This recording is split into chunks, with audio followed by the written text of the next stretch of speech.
Sunday, June 7th in the afternoon, probably tens of thousands of protesters all around not just the United States, but the world. The movement has expanded. But this morning, Mayor de Blasio in New York City canceled the curfew, even though the protests continue, because it's become clear that the nature of the protests are changing. The mood in the protests early on was really very much a venting of anger, very well justified anger. And a part of what happened with that was it blossomed forth into looting and destruction. But not only have the protests changed in their mood, the reaction to them has changed as more and more the protests against police brutality are actually demonstrating the realities of police brutality. We're getting more and more videos of that.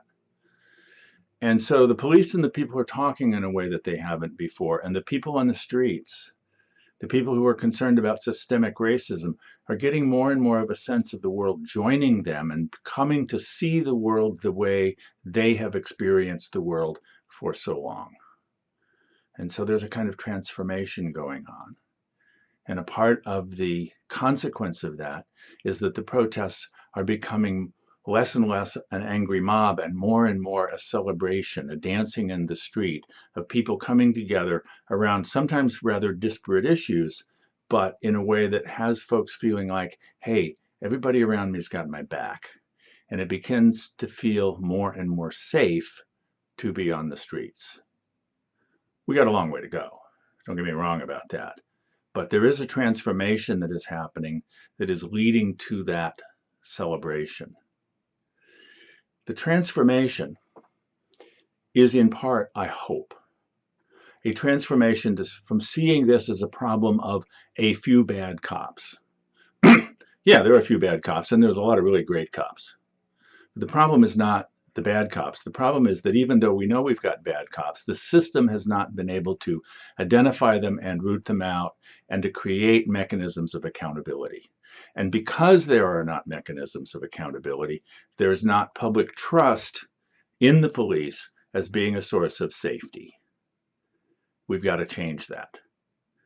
But it's not just about a few bad cops. It's not even just about the structures by which we do policing, although they include that. There is, I believe, a much larger issue here, which is how do we understand authority as we construct it within our social institutions in such a way that we're actually creating safety?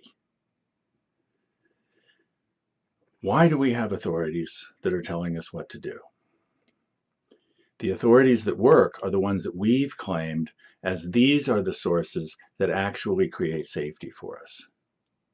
And those are the ones that we really want to draw upon.